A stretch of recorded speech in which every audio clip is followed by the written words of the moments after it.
श्री स्वामी समर्थ। आजचा दिवस तुम्हाला सुखा समाधानाचा, शांततेचा, उत्कर्षाचा जावो ही स्वामी समर्थ महाराजांच्या चरणी प्रार्थना। मी मंदाकिनी पाटील, होममेड रेसिपीमध्ये तुमचं खूप खूप स्वागत। आज आपण वर्षभर टिकणारा चविष्ट अतिशय रसरशीत साखर आंबा किंवा मुरांबा कसा बनवायचा हे बघणार आहोत। 1 किलोच्या प्रमाणामध्ये मी ही रेसिपी तुम्हाला दाखवणार आहे। सोबतच बऱ्याच साऱ्या टिप्स व अचूक प्रमाणात रेसिपी मी दाखवलेली आहे, जेणेकरून हा मुरांबा खराब न होता, बुरशी न लागता, न येता वर्षभर टिकणारा, ते सुद्धा फ्रीज शिवाय टिकणारा या व्हिडिओमध्ये मी तुम्हाला दाखवलेला आहे। तरी व्हिडिओमध्ये स्विप न करता शेवटपर्यंत बघा आणि नवीन असाल तर रेसिपी आवडल्यास एक लाईक नक्की करा। चला तर मग बघू, आपण रेसिपीला सुरुवात करू। आणि रेसिपीला सुरुवात करण्याच्या आधी आपण कैऱ्या कशा घ्यायच्या, कशा निवडायच्या, हे सर्व व्यवस्थित माहिती टिप्स मी तुम्हाला या व्हिडिओमध्ये सांगितलेली आहे। तरी तुम्ही मस्त खा, स्वस्त राहा आणि व्हिडिओला लाईक करा, शेअर करा, सबस्क्राईब करा। धन्यवाद। चला आपण रेसिपीला सुरुवात करू। बघा, आजकाल ना बाजारामध्ये खूप कैऱ्या यायला लागल्या आणि कैऱ्या यायला लागल्यानंतर कैरीचा एखादी तरी पदार्थ आपल्या घरात झालाच पाहिजे। त्यासाठी बघा, मी हा 1 किलो कैऱ्या घेतलेल्या आहे। त्या 1 किलो कैऱ्या मी स्वच्छ पाण्याने धुवून पुसून घेतलेल्या आहे।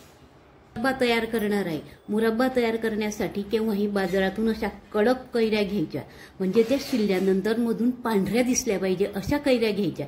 तशा मी ह्या 1 किलो कैऱ्या घेतलेल्या आहेत। आता ह्या 1 किलो कैऱ्या घेतल्यानंतर मी 2-3 पाण्याने या धुवून घेतल्या। धुवून घेतल्यानंतर पाण्याने स्वच्छ कपड्याने पुसून घ्यायच्या। पुसून घेतल्यानंतर याचे हे जे वरचे साल, हे वरचं टोक असतं ना, हे असं शिरून घ्यायचं। आधी बघू शकता, हे असं शिरून घ्यायचं। शिरल्यानंतर ही कैरी अशी शिरून घ्यायची। शिरल्यानंतर अशी पांढरी शुभ्र अशी कैरी दिसली पाहिजे। अशा कैऱ्या ह्या मुरब्ब्यासाठी घ्यायच्या। म्हणजे कसा, मुरब्बाचा जर पिवळा कलर असला ना या कैरीचा इथे तर त्याचा कलर वर्षभर टिकत नाही आणि कलर पण व्यवस्थित येत नाही। म्हणून पांढरी असली तर मुरब्ब्याचा कलर पण छान येतो। म्हणून आपण या सर्व कैऱ्या आधी शिलून घेऊ।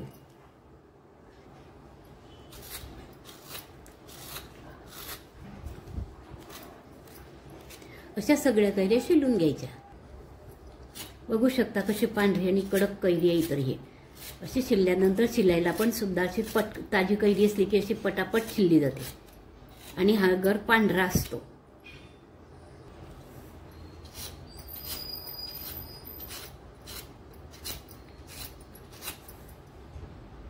बघू शकता अशा आपल्या ह्या कैऱ्या सगळ्या शिलून झालेल्या आहे। आता आपण ह्या खिसणीवर किसून घेऊ।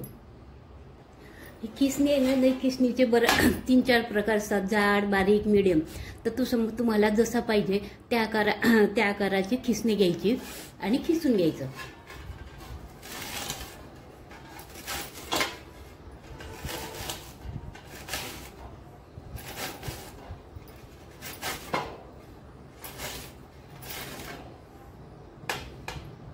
हे बघा, बघू शकता असा लांब बारीक असा खिस करून घ्यायचा।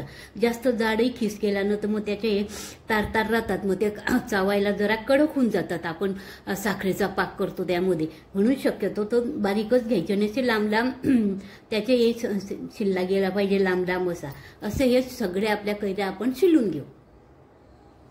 शिलल्यानंतर पुढची प्रोसिजर दाखवते मी तुम्हाला।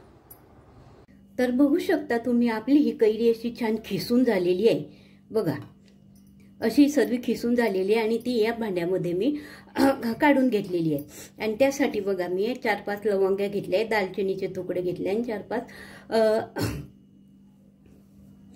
काजू घेतलेले आहे आणि ही वेलची मी बारीक करून घेतलेली आहे आणि ही योग्य प्रमाणामध्ये साखर घेतलेली आहे। 1 किलोच्या प्रमाणामध्ये साखर घेतली आहे। चला तर आपण रेसिपीला आता सुरुवात करू। कढई गॅसवर ठेवलेली आहे। कढईला आपण चांगली गरम होऊ देऊ। गरम झाल्यानंतर कढईमध्ये चांगलं साजूक तूप 2 चमचे घालायचं।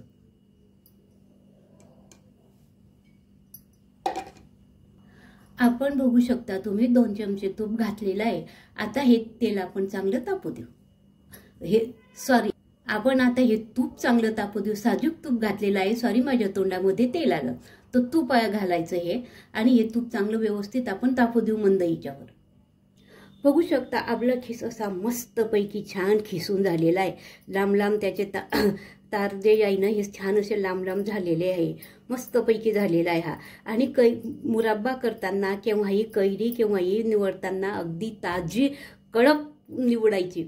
आणि तोतापुरी कैरी किंवा अशी दुसरी कैरी घेतली ना तरी चालू शकते. ही माझी हे आपली गावरानी कैरी आहे. गावरानी कैरी पण ही थोडी आंबट असते, तर कैरी पाहून साखर घ्यायची असते.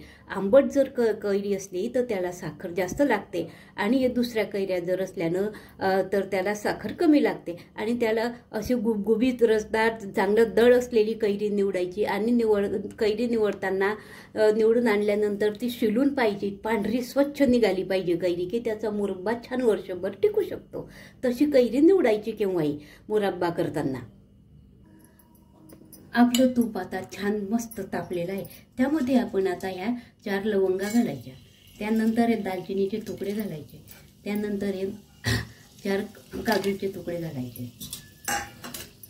चांगले परतल्यानंतर त्यामध्ये आपण हा खिसलेला मस्तपैकी हा तूप घालायचा. गॅस मंद ठेवायचा. आता हा खिसायला चांगला असा खालीवर हलवून द्यायचा.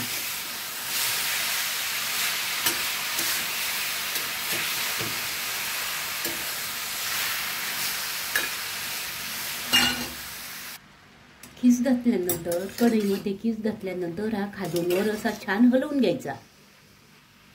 मधून मधून हलवत राहायचं. जवळजवळ 5 ते 7 मिनिट हा खीस आहे ना हा चांगला इथे तुपामध्ये चांगला परतू द्यायचा. तुपामध्ये परतल्यानंतर चांगली छान चव येते मुरब्ब्याला. सारखा हलवत राहायचा, कारण कसं एकदा नाही हलवलं ना तर तो कढईला करपण्याची शक्यता असते, चिकटण्याची शक्यता असते. म्हणून मधून मधून हलवत राहायचं. मुरब्ब्याला कैरी निवडताना अशी रसदार कैरी निवडायची, म्हणजे आपला मुरब्बा असा चांगला रसदार येतो छान. बघू शकता आता आपल्या याला असं छान पाणी सुटत चाललेलं आहे. बघू शकता आता आपल्या मुरब्ब्याने चांगली वाफ पकडलेली आहे हे बघा. आणि खीस आहे ना हा बऱ्यापैकी मऊ पडलेला आहे. या स्टेपला आल्यानंतर याच्यामध्ये 1 किलो कैरीचा किसाला जवळजवळ 700 ग्रॅम साखर घालायची. ही 700 ग्रॅम साखर घातलेली आहे मी. आणि ज्याला आवडत असल्यास गोड आवडत असल्यास समप्रमाणात घेतली तरी चालू शकते, किंवा कैरी जशी गोड आंबट असते त्यानुसार साखर घालायची. आणि शेवटी ज्या कोणाच्या घरात खूप गोड आवडतं तर सारख्या प्रमाणात घेतली तरी चालू शकते. पण शक्यतो मीडियम प्रमाण आहे. 1 किलोला 700 ग्रॅम. कमी पण होत नाही, जास्त पण होत नाही, आंबट पण होत नाही आणि गोड पण नाही होत. म्हणून हे योग्य प्रमाण आहे. 1 किलो कैरीला 700 ग्रॅम साखर. बघू शकता अशी छान मस्त साखर मिक्स झालेली आहे. अशी मिक्स करून घ्यायची. आता याला चांगली उकळी येऊ द्यायची. आणि एक लक्षात ठेवायचं, साखर आंबा करताना केव्हाही आपण ज्या भांड्यामध्ये साखर आंबा करणार आहे ते भांडं कुठल्याही धातूचं नको, स्टीलचंच पाहिजे. आपण कुठल्याही धातूचं म्हणजे जवळजवळ पितळ्याचं म्हणा किंवा तांब्याचं म्हणा किंवा लोखंडाचं जर घेतलं ना तर त्यामधले ना चव वेगळी लागते. आणि लोखंडाचे तिच्यामध्ये जे अर्क असतं ना लोखंडाचा त्यात तिच्यामध्ये उतरतो आणि ते शरीराला त्रासदायक होतो. म्हणून केव्हाही स्टीलच्या कढईमध्येच मुरब्बा करायचा. आता आपली साखर बघा मस्त पूर्णपणे विरघळलेली आहे. आणि आता ही पाक व्हायला सुरुवात झालेली आहे. आधी आपण ज्या वेळेस तुपामध्ये खीस कलसवतो त्यावेळेस त्याच्या अंगी जे पाणी असतं ते बरंच आटलं जातं. त्यामुळे मुरब्बा पटकन लवकर होतो आणि लालसर पण पडत नाही.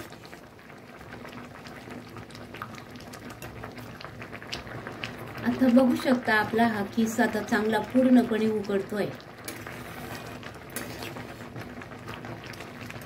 मधून मधून सारखं हलवत राहायचं, हे लक्षात ठेवायचं. हलवल्याने काय होतं, तो जो किस आहे, जो मुरब्ब्याचा हे जो किस आहे हा तळाशीच करपत नाही. आणि समजा एखाद्या जाणे नजर चुकीने जर करपला तर मग मुरब्ब्याचा कलर खूप वेगळा होतो, काळसर कलर येतो त्याला.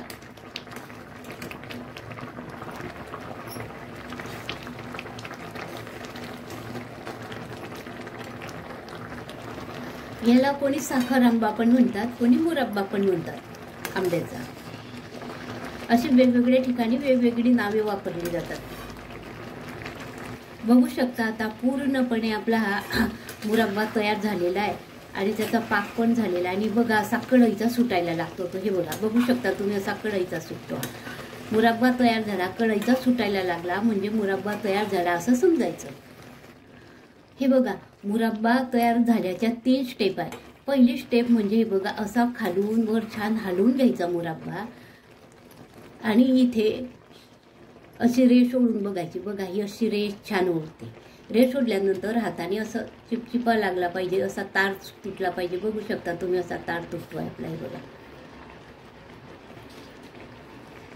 दुसरी स्टेप म्हणजे गॅस मोठा केल्यानंतर तो असा कढईचा सुटला पाहिजे. हे बघा बघू शकता तुम्ही, असा कढईचा सुटला पाहिजे म्हणजे आपला मुरब्बा तयार झाला असं समजायचं. हे बघा असा कढईचा सुटला पाहिजे. आता आपला हा असा कढईचा सुटायला लागला, हे बघा, हे बघा असा. आणि तिसरी पद्धत म्हणजे मुरब्बा तयार कसा झाला हे ओळखायचं. तर हा मुरब्बा असा चकाकायला लागतो. बघा ही चकाकी येते, कसा चकाकतोय तर ही चकाकी आली म्हणजे समजायचं की आपला मुरब्बा तयार झाला. आणि अशा स्टेपला आल्यानंतर गॅस बंद करायचा. गॅस बंद करायच्या आधी त्यामध्ये आपण वेलची पूड टाकायची थोडी. हे बघा ही वेलची पूड टाकायची. वेलची पूड टाकल्यानंतर थोडी 1 उकडी आणून घ्यायची. गॅस आता पूर्णपणे बंद करून घ्यायचा. बघा तुम्हाला माझी मुरब्बा आंब्याचा मुरब्बा तयार करण्याची रेसिपी आवडल्यास असल्यास लाईक करा, शेअर करा, माझ्या चॅनलला सबस्क्राईब करा. आणि व्हिडिओ बघताना तुम्ही शेवटपर्यंत बघा, मध्ये स्विप कुठेच करू नका. मी खूप टिप्स दिलेल्या आहे वर्षभर टिकण्यासाठी. मध्येच जर तुम्ही स्विप बंद केला तर ज्या टिप दिलेल्या आहेत त्या तुमच्या लक्षात येणार नाही. आणि तुम्हाला जर माझ्या हे रेसिपी आवडल्यास एकदा लाईक करा, शेअर करा, सबस्क्राईब करा. धन्यवाद. तुम्हाला आता जरी हा पातळ वाटत असला तर गार झाल्यानंतर हा घट्ट होऊन जातो खूप.